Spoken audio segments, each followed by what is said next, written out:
We come from a society that presents money as an important aspect of everyday life. From the struggles of paying debt, the lack of opportunities or even disabilities that can get in our way, money can pretty much solve many problems. But at what cost? We watch 8 individuals chosen from the lack of money and need of it to be introduced to a game that allows them to get paid every minute. There is a timer for how long they are there, and it's up to them to entertain the silent and unseen audience in order to ramp up the timer. In a building where everything is fake, where food is given freely but with strange rules that are absolute, is a place that lets you buy literally anything, and a place where you can do almost anything to yourself, the environment, and scarily, to each other. Death ends the game, but apart from that, what would you do to stay?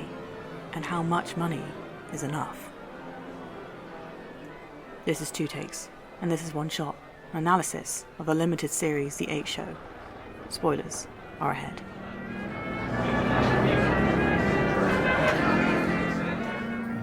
Third Floor, our supposed protagonist, has none of the qualities you would expect from a main character. Deemed as an everyman, we follow him on how he interacts and how he thinks, which sometimes contradict each other. He is somewhat a coward, mostly only at the beginning, lacks drive, but has the heroism to respect others and not bend over backwards for money's sake. Still considerate and thoughtful, his actions bring out someone who thinks about what he could do, and then his actions falter.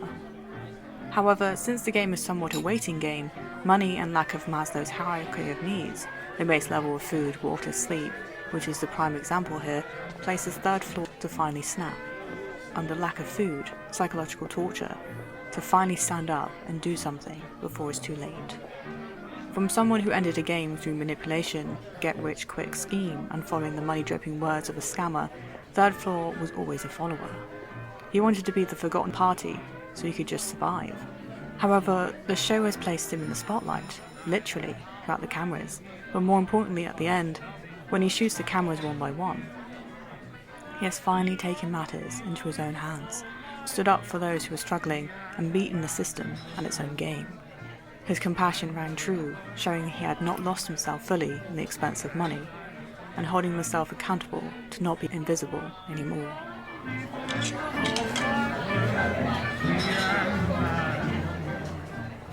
Eighth Floor is an interesting character, to say the least. Once we understand a little of her background, we realise her intentions and perhaps even her state of mind.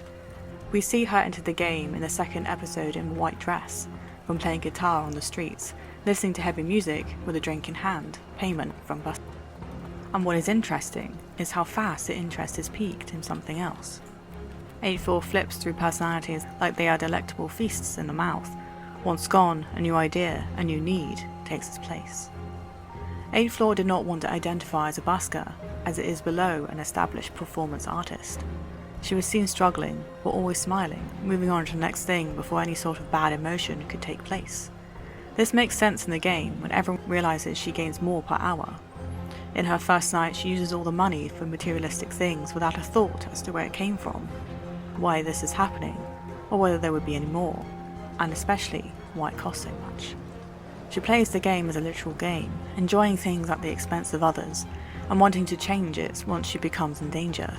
She uses everything she has as an advantage, even feigning ignorance as to why she was given so much food and water on the first day. Even in the talent show, she takes advantage, speeding up the process that 7th Floor was fearful of, the eventual desire of things to be somewhat dangerous in order to get more time within the game. 8th Floor knew this, and so she used her body. This gained her a somewhat follower in 6th Floor, like a bodyguard, and the rest just merged into place, with 4th Floor taking advantage as her lackey. Using the system, 8th Floor becomes this dictator, feeding the cameras like a middleman with penalty games and eventual psychological torture. When she whines about eventually feeling emotions such as guilt, she changes tactic, never owning up to what she's doing to everyone else. She is a performance artist, and in this game, she finally gets to be the audience, as everyone else performs for her. Expression through painting, and even the moments where she might have even masturbated to watching people struggle, present her mental state to perhaps become like a psychopath. She has no empathy. She jumps from one thing to another without consequence, and when the game is ended, 8th Floor goes to prison for destroying an art building, with all the money earned going towards the rebuilding of said structure. 8th floor has not learned anything, but the irony lies in how money for her is not really important after all. Expression is, and how she is now in prison, much like the game, where things are handed to you in a secluded space.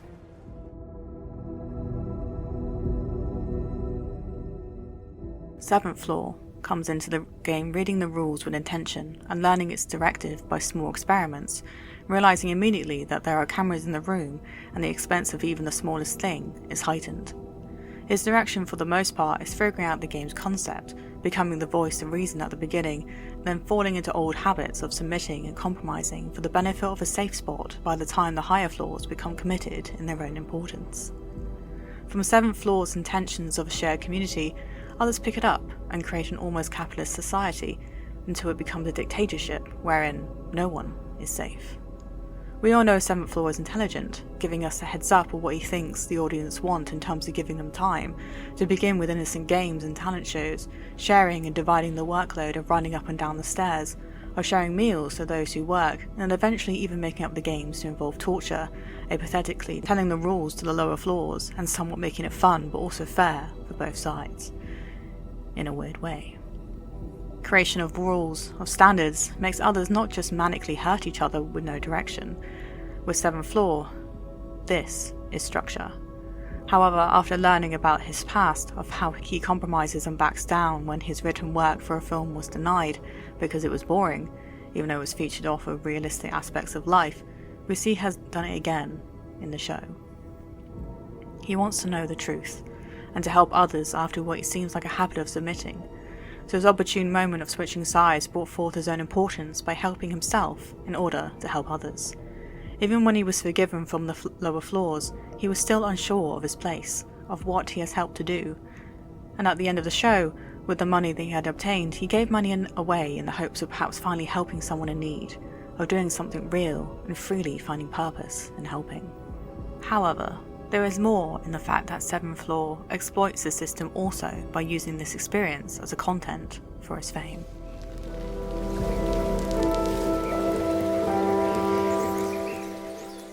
Fourth floor presents a character who is naive, but also relatable in the sense that worth is governed by how she is seen by others. We can see her try to make allies as soon as possible, latching onto 5th floor at the beginning because of her kindness. It then gets to the voting system of who will take the sanitation job, and we see 4th floor wandering around, talking to each person, getting intel on who's voting for whom. 4th floor wants to be in the know, she wants to be the one who knows the gossip, and even though she is not an avid leader, she doesn't want to miss out on the benefits while steering clear of danger. She changes teams based off of her own self-preservation, and in all honesty, who hasn't done that at least once in their lives? The introduction of her character of when she chooses the 8 keycard and then switches to 4 presents this idea of her cutting her self-worth immediately in half. We see her struggling with buying what she needs for the night and opts for a sleeping bag, a pen and post-it notes, saying things such as, "If there's time to eat, there's time to set your mind. If I set my mind 3 times a day, just like I eat 3 times a day, it will change my life." She writes this whilst crying, psyching herself up for the day ahead, and for me, I can relate to this much more than I want to admit. 4th floor struggles with her own self-doubt, unsure of what to do, perhaps even what to say, and in the end, when we see her basically becoming 8th floor's servant, congratulating 8th floor, doing everything for her, we can see in her private moments of how the facade falls at the end of a long workday. When it comes to everyone in psychological torture devices, and it ends up being 4th floor's job to keep them fed, we see her comment on how she doesn't even see herself as a human being anymore, just another contestant on the show. The loss of identity was almost so fluid, strange, and somewhat heartbreaking to see as others fight to keep it for the duration of the show. 4th floor has succumbed to the importance being numbers on a screen, without being an active participant, like another cog in an oiled machine, which again, we can all relate to, especially in jobs we dislike. Much like the job in her flashback and her being ridiculed by someone in her old school, 4th floor could have took her anger out on someone being unfair, but she did not. In the game, however, 4th floor found her footing and could not succumb to being treated as she was being treated before. She does something about it, releasing anger and showing her own self-worth through actions, not just written words on post-it notes hidden in her room. She made it come to light, which happens to many of us when we cannot stand injustice anymore.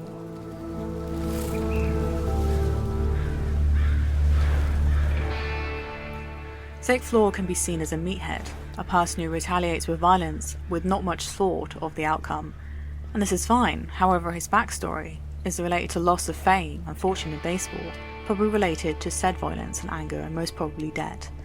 In his flashback, he's selling second-hand cars, and instead of doing his job, he signs autographs which gets him in trouble with his boss.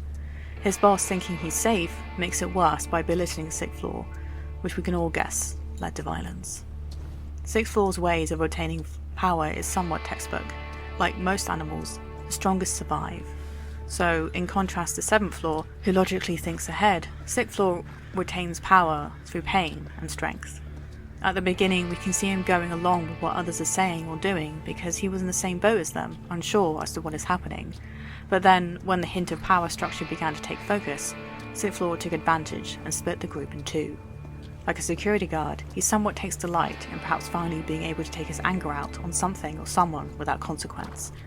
But unlike Eighth Floor, who was generally curious about killing someone, Sixth Floor only threatened those around him, beating them so they could recover later. It's also realised in one scene, when the lower floors try to stand up to the higher floors and simply stand there and not go back to their rooms, that it's Sixth Floor who speaks up and suggests 10 gold coins for going back to their rooms. He chose this instead of violence, perhaps sensing their spirits not becoming broken, and perhaps even enjoying the sight of the fighting back. He likes those who retaliate, and who has some fight left in them, but not so much that it overcomes him, hence his hatred to Second Floor. When the game ends and First Floor dies, he does not go to the funeral, but sends flowers instead, which is more than some can do. This will actually surprise me a little, but I guess it's because Sixth Floor does have a heart underneath all of that armour after all, and the shame lies with us not being able to see it. And in reality, this can happen to people too. They can never let their guard down, and it's a shame.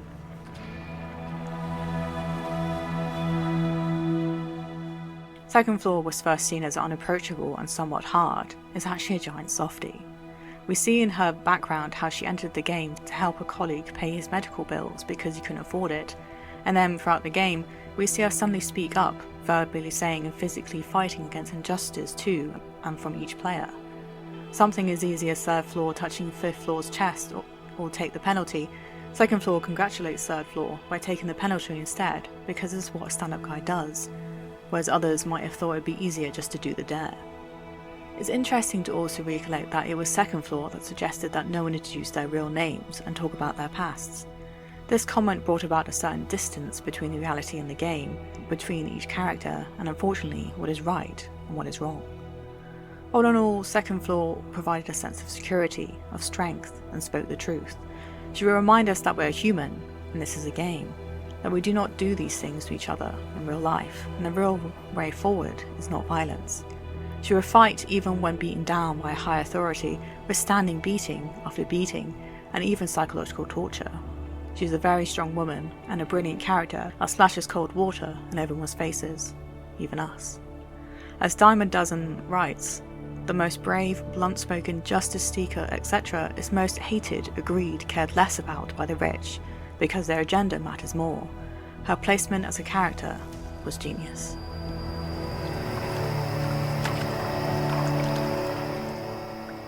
Fifth Floor played as a medium that just wanted peace and unity within a harsh environment, with a voice that was never really heard or even listened to.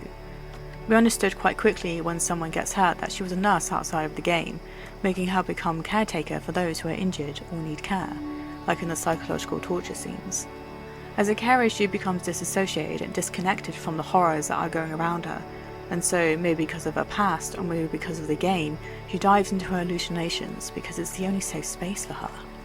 The issues from her past, of a cheating husband and a backstabbing money snatcher lover, has Fifth Floor perhaps still hoping for some sort of purity within the relationships with the other characters. But it's fair to assume that it's difficult to trust anyone in this game, which was proven time and again when she untied people, like Sixth Floor, who took advantage of her kindness and need to ease any suffering. Just like any regular person in society, perhaps our character reflects what happens to nice people sometimes. They get pushed down and used, them hoping that by giving something, they receive something back. But in Fifth Floor's case, this did not happen. First Floor, a mild-mannered character, was somewhat a person that could be overlooked, and perhaps was for the most part of the show. He played a soft-spoken pawn, but, as we realise closer to the ending, that he had his own agenda all along. This is a fair enough thing to do, as not sharing identities or motivations with each other made First Floor have the trump card of knowing from the beginning that anyone can change rooms with the right amount of money.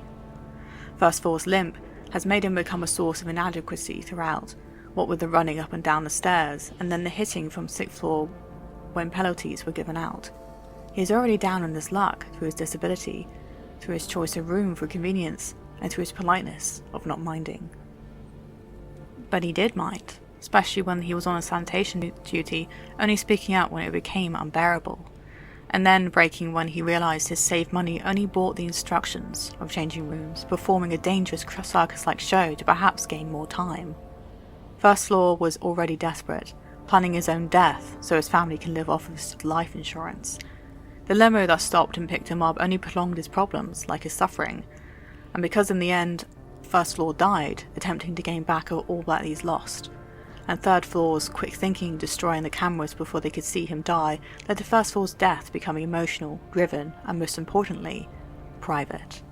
They didn't give the viewers the satisfaction of First Floor's death, and with the cameras destroyed, the show had to end. Much like First Floor being a clown or jester in real life that presented a happy front, he was not happy within himself. But I suppose the show must go on.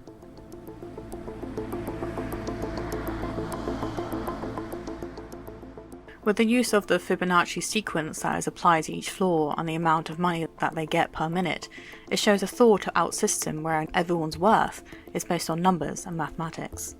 They are like a collective, no names, no backstories. Fake windows, lights to show the water in an empty pool, and a colourful children's playground. It reminds me of the state where they are collective of humans like prisoners in a system. They do not matter as individuals, but only as cogs in a wheel that work the system to an advantage. I like the concept that the people or even person in charge is never known. It's never shown. It presents a nameless power hidden in the depths of human psychology that money can be the saviour, but also the killer of people.